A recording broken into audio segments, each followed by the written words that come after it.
In the dim hush of her absence, a man feels something claw at him that he rarely admits even to himself. The silence becomes unbearable, not because it is empty, but because it is heavy with what he can no longer control. He remembers the way her presence once dissolved his unease, how her voice, her gestures, even her subtle disapproval tethered his restless spirit. When she vanishes, the tether breaks, and he is left face to face with the most primal of fears, the fear that he is not enough without being reflected in her gaze.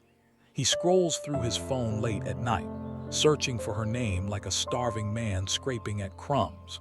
Yet the hunger is not for her body alone, but for the reassurance that he still exists in her mind. This is the unspoken panic he hides under the armor of detachment, the panic born from the boy inside him who once cried out in the dark, unheard. That boy grows up to become a man who pretends her absence is nothing, yet the unconscious does not forget. Carl Jung spoke of the shadow, those repressed truths that surface when the lights go out and the mask slips. Her silence is not just silence. It is a mirror reflecting back to him every inadequacy, every ghost of abandonment that shaped his early years. And as much as he despises the emptiness, he also fears the possibility that her quiet strength means she has seen through him, that she has touched the fragile scaffolding beneath his confidence. In this way, the absence becomes a crucible, melting down his illusions and forcing him to confront the parts of himself he would rather keep buried. Yet what he fears most is not losing her. It is losing the image of himself that she once held up for him. Her presence was a stage where he played the role of the capable man, the desired one, the protector. Without her audience, the performance collapses. The silence between them becomes the silence of an unlit theater, where the actor is left staring into the abyss, wondering if the applause will ever return. It is here that the unconscious slips in, whispering doubts that strip away his bravado. Perhaps she no longer needs him. Perhaps she has awakened to her own power. Perhaps he was never truly chosen but only tolerated. This dread gnaws at him, more than loneliness, more than rejection. The woman who withdraws becomes the silent oracle, an archetype as old as myth itself. Her quietude is not passivity but prophecy. She does not need to shout to expose what lies within him. Her very withdrawal reveals the truth he cannot evade. Her absence becomes a sacred space, and in that space his shadow prowls restlessly, demanding recognition. The irony is that while he believes she punishes him by stepping back, in reality she is offering him the rarest of gifts, a chance to see himself without disguise. Few men take it. Most rush to fill the gap with distraction, with other women, with bravado. Yet the gnawing always returns because the archetypal mirror cannot be escaped. It follows him until he faces it. And what about her, the woman who feels the pull to remain silent? She senses the power in withholding, not as manipulation, but as reclamation. For too long, she may have bent herself to fit the contours of his needs, speaking when unacknowledged, offering when unappreciated. But the body remembers the exhaustion of being unseen, and the psyche grows weary of playing nurse to the fragile ego of another. Her silence is not emptiness. It is full, dense, electric with the energy of self-respect. When she withdraws into it, she feels a clarity that no argument could bring. The man may tremble in the void of her absence, but she discovers the solidity of her own presence. Still, silence is dangerous because it awakens more than strength. It awakens temptation. She wonders if his fear of losing her is real or only another performance. She wonders if her absence wounds him in the heart or only in his pride. She wonders, too, if she has confused his need for her with his love for her. And here lies the razor's edge of transformation. Silence can either become a tool of awakening or a weapon of destruction. The difference rests on whether she listens not to his panic, but to her own hidden voice, the one that whispers of dignity, of sovereignty, of choosing rather than chasing. This is where Jung's concept of individuation breathes life into her journey. Individuation is not about detaching from others completely, but about becoming whole within oneself. Her silence serves as a threshold, On one side is the little girl who sought to soothe and to please, terrified of being abandoned. On the other side is the woman who knows that absence is not loss, that withholding presence is not cruelty, but the deepest form of self-respect. The shift is subtle yet seismic. She no longer asks what she can do to keep him, but what she can do to remain true to herself. And so the unspoken fear that torments him, the fear that she no longer orbits around his gra. Vidi is the very threshold that can set her free, yet freedom has a price. For once she steps fully into her silence, she cannot return to the old performance of overgiving. She has seen too much, felt too much to pretend ignorance again. Her silence is both an ending and a beginning, and the question now rises like smoke. When his fear collides with her awakening, who will transform and who will retreat back into shadow? What happens when the fear in him meets the sovereignty awakening in her? The fear takes many forms, some so subtle that even he cannot name them. It surfaces in restless movements, in the way his hand lingers over the phone without calling, in the shallow breath that betrays the weight of unspoken questions. Fear of being forgotten, fear of being replaced, fear that the woman whose silence once felt like a punishment now feels like liberation. Beneath his charm and bravado, the child who once longed for a mother's undivided gaze trembles again, sensing the danger that her absence might mean he is no longer the center of anyone's universe. The unconscious does not differentiate between past and present. It only knows the sting of rejection, and so his body reacts as though he were once again small, powerless, and unseen. It is here that projection weaves its web. Jung taught that what is not made conscious returns as fate, and so the man projects his fear outward, creating stories to mask the rawness of his own wounds. He convinces himself she must be testing him, or playing games, or secretly longing for him even in her withdrawal. To admit the deeper truth, that her silence might have nothing to do with him at all, is too terrifying because it would mean he no longer controls the narrative. The projection becomes his shield, protecting him from despair, but also preventing him from facing the wound that drives his need for possession. He clings to the illusion, even as the silence stretches longer, more merciless, more undeniable. And the woman, watching from within her sanctuary of quiet, feels the paradox sharpen. His fear is both a tether and a mirror. She sees how much of his desire is not truly for her essence, but for the balm she provides against his own hollowness. There is a part of her that aches with recognition, because she too once sought reflection in another's eyes, defining her worth by whether she was chosen, wanted, desired. She knows the language of fear well because it once lived in her too. Yet she has begun to sense something beyond it, a different kind of power, one that does not depend on his response. Her silence is teaching her that she does not need to echo his panic or soothe his fragility. She can hold the weight of his projection without carrying it into her soul. The silent oracle archetype grows stronger in her each day she withholds.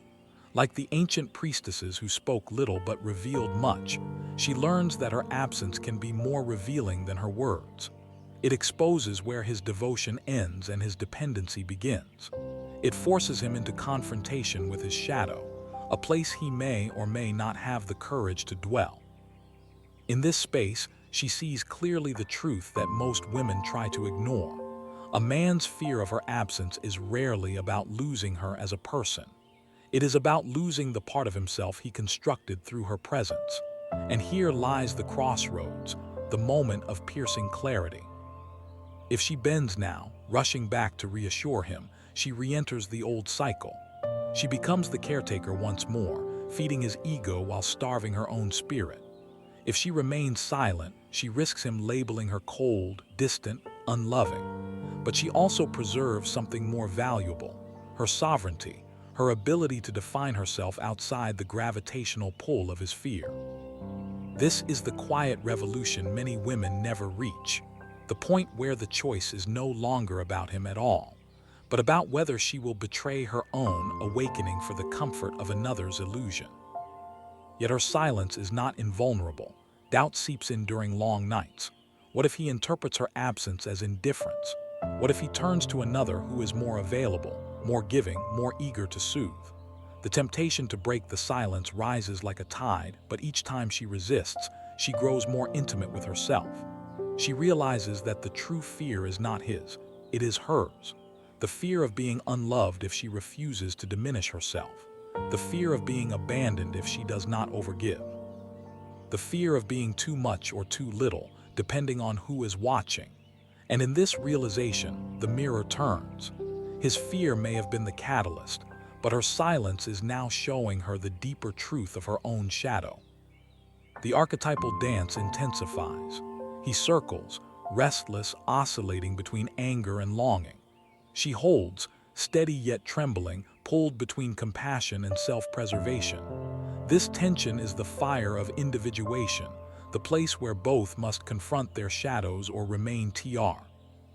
Apt in endless repetition, the silence becomes almost unbearable, not because it is void, but because it is alive, charged with all the words unsaid, all the desires unacknowledged, all the wounds unhealed. In that unbearable tension lies the possibility of transformation, but only if either dares to cross into authenticity. For the woman, the choice is raw and costly. Does she allow his fear to dictate her return, or does she let it burn him until he sees the truth in himself? Does she soothe him back into comfort, or does she risk losing him to preserve her own soul? The silence, once weapon, now feels like destiny, pressing her toward a deeper confrontation. And the haunting question arises: if she has glimpsed her own power in this absence, can she ever again accept a love that feeds only on her presence? What happens when she realizes that his fear of her absence is not proof of love, but proof of dependency? And will she have the courage to demand something greater? There comes a moment when the silence shifts from being a wound to becoming a revelation. At first it unsettles him, like a room stripped of its furniture, bare and echoing with loss. But as days pass, the stillness presses deeper, breaking through his defenses. He begins to sense what he has always avoided, that his desire for her was never only about love, but about anchoring his own fractured identity. Without her to reflect his image, the cracks show. The charm that dazzled others now feels hollow. The confidence that carried him through crowds dissolves when the mirror no longer answers. Fear gnaws at him, but beneath that fear is something darker, an emptiness he has spent his life running from. In this emptiness lives the archetype of the lost child, buried beneath the man's cultivated mask. Jung called this the shadow, not because it is evil, but because it is hidden from the light of awareness. That child still seeks the mother's gaze, the soothing voice that confirms existence. When she withholds, the man is stripped back to this primal hunger. He may lash out, accuse her of cruelty, or dismiss her as cold. Yet each reaction is a disguise for the deeper terror that her absence has unveiled. He does not know who he is when he is no longer being seen. And this is why her silence terrifies him more than any argument, because it reveals the abyss within himself. For the woman, watching this unravel is both painful and clarifying. She sees the desperation in his eyes, the frantic attempts to draw her back into orbit. She hears the anger in his voice when her silence persists, the guilt-laden accusations designed to make her doubt her own power. But instead of rushing to soothe him, she studies what emerges in his fear. She begins to recognize the pattern she has lived in too many times before, the way men confuse possession with devotion, the way they mistake her presence for a validation of their worth. Each time she has given in, she has lost herself a little more. But now, in this silence, she begins to see clearly. His fear is not proof of love. It is proof of how much he depends on her to escape himself. This realization strikes like lightning, both illuminating and searing. She recalls how many nights she once feared his absence, mistaking his silence for rejection of her essence. She remembers the frantic texts, the sleepless hours replaying every detail, wondering what she did wrong. She sees now that she was caught in the same loop, seeking reassurance not of love but of existence. In this recognition, her silence becomes more than defiance. It becomes a rite of passage, a threshold between the old self that needed to be chosen and the emerging self that chooses. Yet there is danger in awakening. With clarity comes the temptation to wield silence as a weapon, to punish him for his fragility, to savor the power of his unraveling. But power born of vengeance corrupts quickly. If she succumbs to it, she becomes ensnared in the same shadow she resists, defining herself not by freedom but by his reaction. The truest test of her sovereignty is not whether she can make him fear her absence, but whether she can remain whole without requiring his fear as proof of her value. It is here that the silent oracle archetype deepens, not as a manipulator, but as a revealer of truth, one who holds silence not to destroy, but to awaken. Still, awakening is lonely. In the quiet, she feels the weight of solitude pressing on her chest. There are moments when she longs to break it, to run back to the comfort of old patterns, to hear his voice even if it means diminishing her own. But the deeper voice inside her whispers, "Hold. Hold the silence a little longer. Hold until the trembling child inside learns that love is not the same as approval. Hold until the mirror no longer defines the self." This is the crucible of transformation, the fire in which sovereignty is forged. And she begins to realize that her silence is not absence at all, it is presence with herself, perhaps for the first time. For him, the silence becomes unbearable not because it is empty, but because it leaves no distractions. In the void, he is forced to face the truth that he has built his worth on fragile scaffolding. He must either collapse into bitterness or rise into authenticity. Few men choose the latter, because it requires peeling back the mask, admitting vulnerability, and facing the boy within who still aches for validation. Yet if he dares, her silence could become his mirror too, a painful but necessary guide into the depths of his own psyche. The question is whether he will seize that chance, or whether he will retreat into easier illusions. And for her, the deeper question unfolds with haunting clarity. If his love has been revealed as dependency, what does she now demand of love itself? Does she dare to ask for a love not rooted in fear of absence, but in reverence for presence? Does she dare to stand so firmly in herself that she can say no to anything less, even if it means standing alone? What happens when she decides that silence has taught her more about love than his words ever did, and that the love she seeks must rise to meet her new self, or not at all? When silence becomes her language, he can no longer read her as he once did. The familiar rhythm of reassurance is gone, replaced by something impenetrable. It unnerves him because it does not follow the script he has always relied on. In past relationships, his absence would provoke pursuit. His withdrawal would elicit pleas. His indifference would secure renewed devotion. But now, her silence mirrors back not desperation, but detachment. It is not the silence of a woman waiting by the window.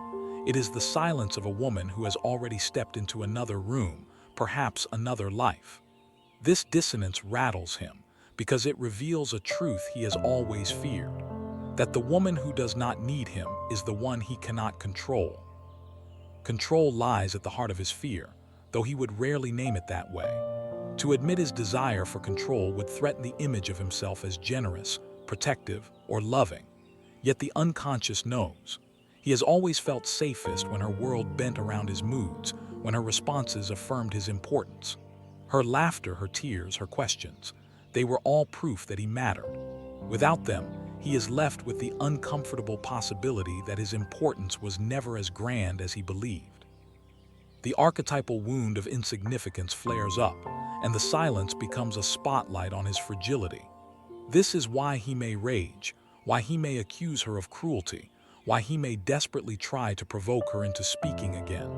Better anger than absence, better conflict than the cold mirror of detachment. But in her quiet, she begins to hear another rhythm, her own. The same silence that terrifies him becomes the soil in which her inner voice grows strong. At first, it is faint, almost drowned out by the echo of his fear and the ghost of her own old patterns. But gradually it gains clarity. She realizes she no longer wants to live in a love built on appeasement. She no longer wants to be the soothing presence that shields him from himself while eroding her own essence. The silence teaches her that her worth is not measured by how much she fills another's void. It is measured by how fully she inhabits her own being. There is a sacred fierceness in this awakening. It does not come with fireworks or declarations, but with a steady flame that refuses to be extinguished. She notices the shift in her body, the way her breath feels fuller, her posture more upright, her gaze less seeking. She begins to move through her days with a subtle authority, as though she carries a secret that no one can touch. The archetype of the silent oracle reveals its full force here, a woman who speaks less, yet reveals more. Her silence is no longer a strategy. It is a state of being, a refusal to dilute herself. This unsettles not only him, but also herself, because it demands that she live in a truth she cannot unsee. He senses this shift, though he cannot articulate it. Her absence now feels less like a temporary punishment and more like a permanent reorientation. He feels her slipping beyond the reach of his patterns, beyond the gravitational pull he once assumed eternal. This terrifies him in a way deeper than jealousy. It touches the archetypal fear of death, the dissolution of an old self that cannot exist without her orbit. And yet beneath the fear, a strange invitation lingers. Perhaps her silence is not a rejection, but a call for him to confront the shadow he has avoided all his life. Perhaps she is not abandoning him, but forcing him to meet himself. This is the paradox of her absence. It can either destroy him or liberate him, depending on whether he dares to step into the fire of self-confrontation. For her, the temptation to explain herself remains, to soften the silence with words that juice. To reassure him that her withdrawal is not cruelty, but each time she resists, she feels her sovereignty strengthen. She begins to understand that true empowerment is not loud or forceful. It is the quiet refusal to abandon oneself. This is not about punishing him, nor about proving her superiority. It is about remembering the truth she once buried, that her value does not depend on being needed. And as this truth takes root, she begins to sense a freedom so profound it scares her. Freedom not only from him, but from the patterns that once defined her entire sense of love. This freedom, however, is not without its cost. It demands that she release the fantasy that silence alone will transform him. She begins to see that her power cannot guarantee his awakening. He may cling harder to old illusions, or he may collapse into bitterness. His journey is not hers to control. This realization is both painful and liberating, because it severs the last thread of responsibility she carried for his growth. She is free to walk forward, regardless of whether he follows. And yet the cliff remains. If she steps fully into this new self, what happens to the bond between them? Can love survive when one no longer plays the old role? Or must something die for something greater to be born? What if the silence is not the end, but the threshold? And the question is not whether he fears her absence, but whether she can embrace the unknown beyond it. The unknown is the place most resist, yet it is where transformation takes root. Her silence is no longer merely the absence of words, but the presence of mystery, and mystery unsettles those who rely on control. He stands at the edge of it, desperate to decode her, to pierce through her stillness and find assurance that he still matters. But the more he pushes, the more he feels her slipping into a realm where he cannot follow, not unless he first strips himself bare. It is the realm of the archetypal feminine, the space Jung spoke of, where anima awakens and forces the masculine psyche to reckon with what it has denied. Here, her absence is not passive, it is initiatory. It calls him to a trial by fire, though he does not recognize it as such. For him, the silence is haunted by the specter of abandonment. Memories of other losses stir. A father who never listened, a mother whose affection was conditional, a past lover who turned away without warning. These ghosts gather in the silence, whispering that history is repeating itself. He cannot see that what he fears is not her leaving, but the collapse of the mask he has worn for so long. The silence strips away his defenses until all that is left is the raw wound he has buried under performance. In this way, her absence becomes the mirror that no amount of charm or success can shatter. It shows him to himself in a way that is merciless but necessary. She too feels the weight of this mirror. To watch him unravel is not without pain.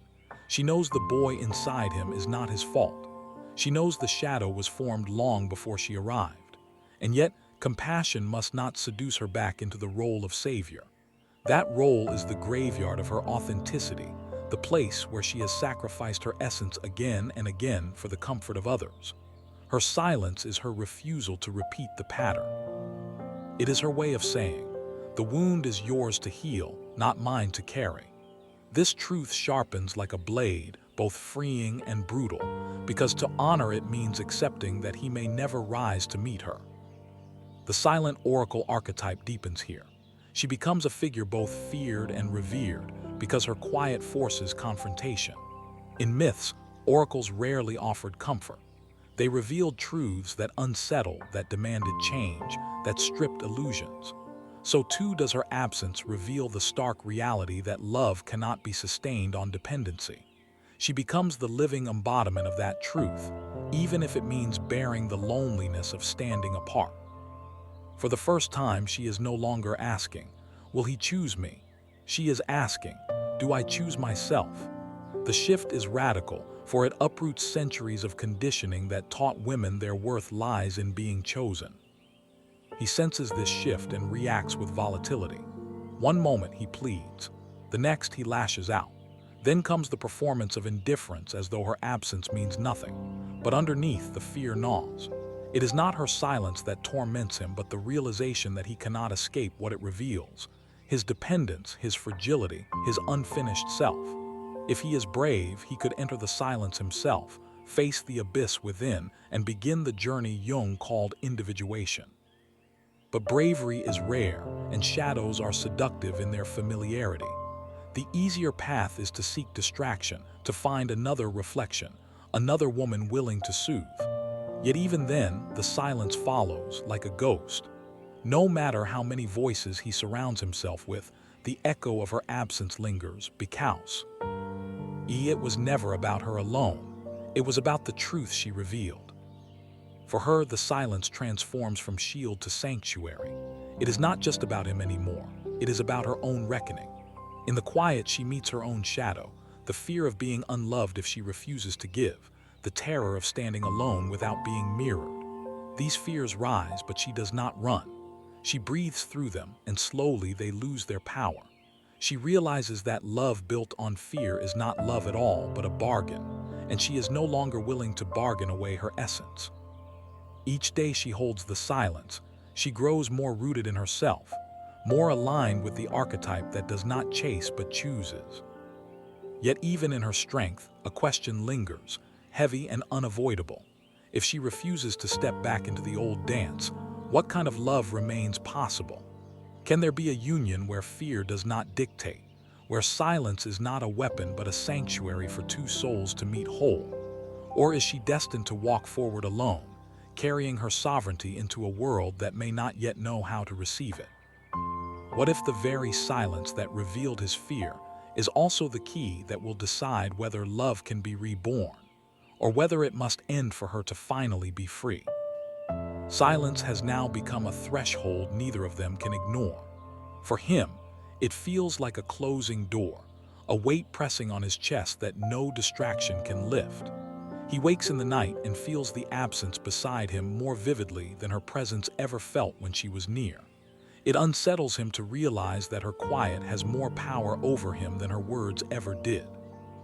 In that realization, another fear surfaces, one he cannot name aloud. Perhaps her silence does not mean she is waiting, but that she has already crossed into a world where he no longer exists. This is the terror he tries to smother with bravado, the shadow whispering that he was never as necessary as he believed. For her, the silence is no longer a test but a crucible. It does not only reveal his dependency, it also burns away her illusions about herself. She remembers how often she mistook panic for passion, how many times she confused his need with love. She recalls the exhaustion of carrying both her own desires and his fragility, of becoming the mother to the child inside him while silencing the woman inside herself. Now, stripped of that role, she feels both lighter and lonelier. The silence shows her the truth. She has always been afraid of what she might discover about herself if she stopped giving. And now she knows.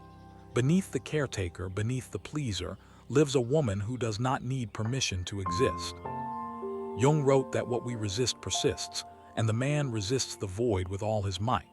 Yet the more he resists, the more it confronts him. In every unanswered call, in every day that passes without her presence, the silence forces him to acknowledge the abyss within. He begins to understand, however faintly, that no woman's devotion can heal the boy inside who still aches for unconditional love. He stands at the threshold of individuation, though he may not realize it. To step through would mean surrendering the illusion of control, facing his shadow, and learning to find wholeness within himself. The silence offers him this initiation, but it is not a gift everyone accepts.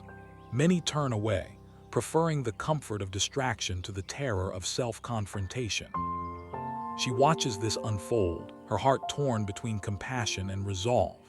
Part of her aches to soothe him, to reassure him that he is not abandoned. But the deeper part of her knows that to do so would be to betray herself. She cannot rescue him without sacrificing the truth she has discovered. Her silence is not cruelty. It is fidelity to the woman she is becoming. She realizes that empowerment is not about triumph over him, nor about punishing his dependence. It is about refusing to collapse into the old cycle, no matter how strong the temptation. This is the essence of the silent oracle.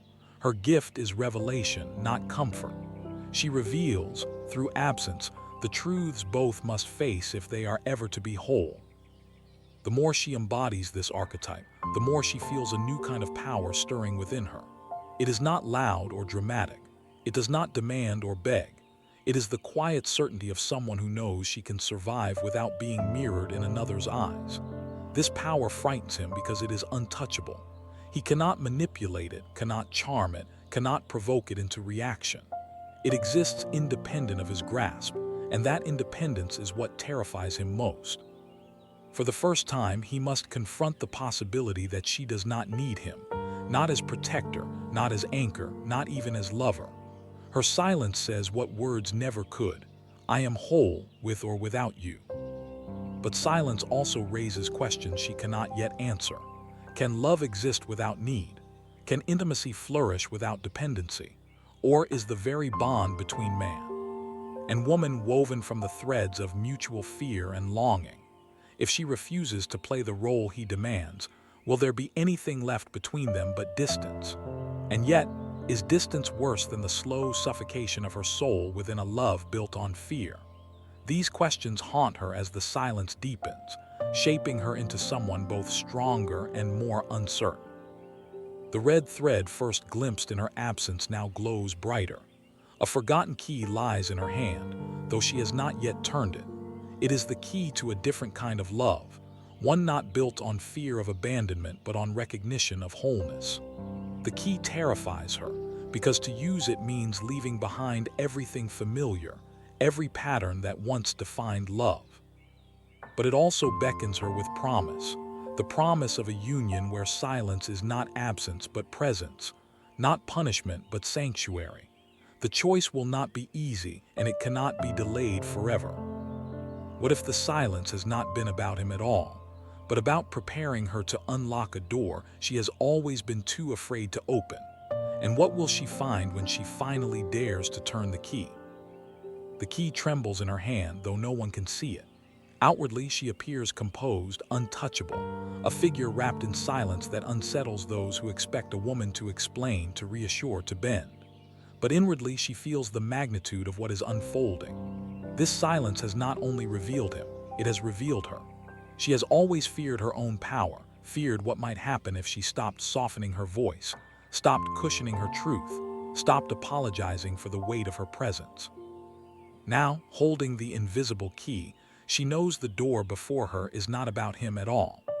It is the door to herself, the threshold Jung described as individuation, the becoming of the one who no longer fragments her soul to be loved. He does not see the key, only the withdrawal that unsettles him. He paces, restless, caught between longing and resentment. In one moment, he tells himself her silence means nothing, that he can replace her with another who will give more freely. In the next, he is consumed with dread, imagining her in another man's arms, her laughter spilling where he no longer has access. This vacillation is not about her actions, but about his own shadow, the inner child clawing for reassurance. He cannot yet recognize that her absence is not betrayal but invitation, an initiation into wholeness he resists with all his might. For him, silence feels like death. For her, silence feels like birth. She remembers a night long ago when she begged for a reply that never came. She remembers the way her stomach clenched, the way her chest burned with the terror of being unwanted. That night she believed silence meant rejection, and she made herself smaller in hopes of becoming acceptable. Now, standing in her own silence, she realizes the truth was always inverted. It was never she who was too much, but he who was too afraid. The silence did not mean she was unworthy. It meant he could not bear what her presence demanded of him. This recognition is both liberating and devastating, for it erases years of illusions in a single breath. The silent oracle archetype glows within her now, luminous in its restraint. She does not wield silence like a weapon, nor does she break it to ease his fear. She inhabits it as truth, as boundary, as declaration that she will no longer barter her essence for scraps of security. In her quiet, she is no longer the little girl waiting for love to prove her existence. She is the woman who chooses, even if the choice means walking alone. This is the paradox that terrifies him most, that she may not return, not because she is cruel, but because she has outgrown the game entirely. Yet the silence does not end with separation. It presses deeper, asking her to confront her own shadow as well. She must admit that a part of her once thrived on being needed, that she too found identity in the reflection of his desire. Letting go of that role feels like a small death, because it strips away even the comfort of being indispensable. She stands naked before herself, without the mask of caretaker or muse. This nakedness is frightening, but it is also the place where sovereignty begins. Only here can she see clearly what love must be if it is ever to honor the fullness of her being. He feels this shift instinctively. Though he cannot name it, he knows something irreversible has occurred. Her silence no longer feels like a tactic he can outwait. It feels like a boundary carved into stone. He begins to realize that if he cannot rise to meet her as an equal, he will lose her, not through her cruelty but through her clarity. This is the moment many men retreat, choosing comfort over growth. But some, faced with the abyss, dare to step forward. For those rare ones, silence becomes the teacher that breaks them open, that shatters illusion, that forces them into the fire of becoming. The question is whether he will be one of them, or whether he will remain shackled to the boy who cannot bear the absence of a mother's gaze. And she, holding the invisible key, knows her choice is near. She cannot linger in silence forever. She must either open the door to her own becoming, risking the loss of what once defined her, or retreat into the safety of being needed. The silence has given her clarity, but clarity demands action. To remain silent indefinitely would be to avoid the very transformation the silence was meant to initiate. The key pulses in her hand, heavy with promise and consequence alike. What if the silence was never meant to last, but to prepare her for the moment she finally turns the key?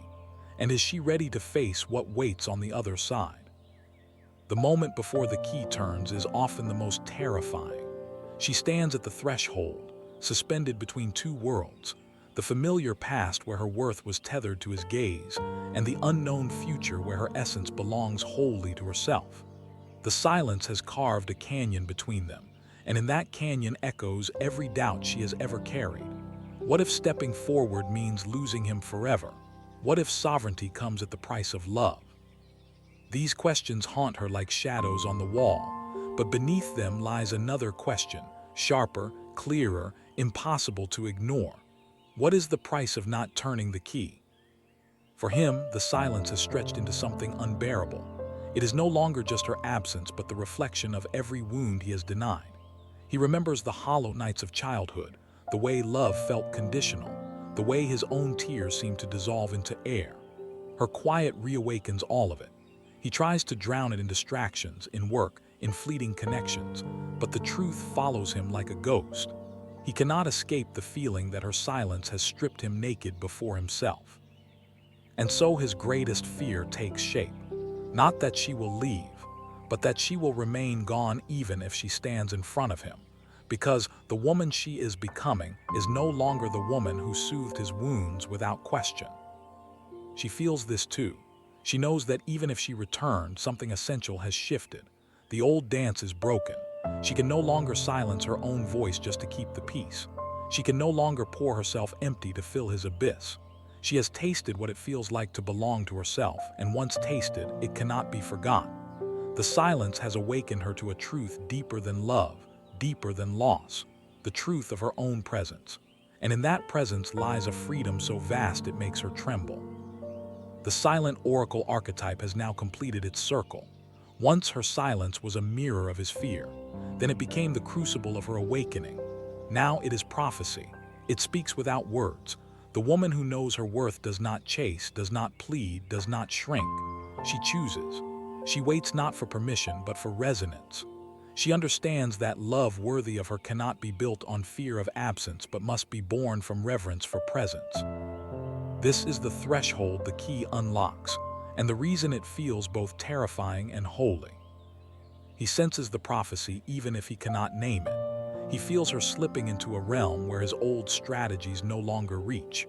He realizes that her silence is not a pause but a transformation. He begins to understand dimly that if he wants her presence again, he must first find his own. No performance, no pleading, no punishment will suffice. Only authenticity, only the courage to face his own shadow. Only then could he stand before her not as a boy seeking a mother, but as a man capable of union. Yet this realization terrifies him, for it demands the death of who he has always been. And so both stand before their thresholds, her with the key in her hand, him with the abyss at his feet. The silence binds them, yet also divides them. It has revealed the truth with merciless clarity. Love cannot survive in the shadows of fear. It must rise into something greater, or it must end. This is the cruel and beautiful gift of silence. It strips away illusions, leaving only what is real. She breathes deeply, feeling the weight of the moment settle into her bones. She knows she cannot wait for him to decide, cannot place her destiny in the trembling hands of his fear. The key is hers alone. She turns it slowly, feeling the lock give way, feeling the door begin to open. Light spills through the crack, fierce and unrelenting. It is not the light of certainty, but the light of truth. Whatever lies beyond, it will be hers. And in that final breath before stepping through, one question resounds in her mind with the force of prophecy. If she dares to claim the life beyond the door, will he rise to meet her there? Or will she walk forward alone into the fullness of her becoming?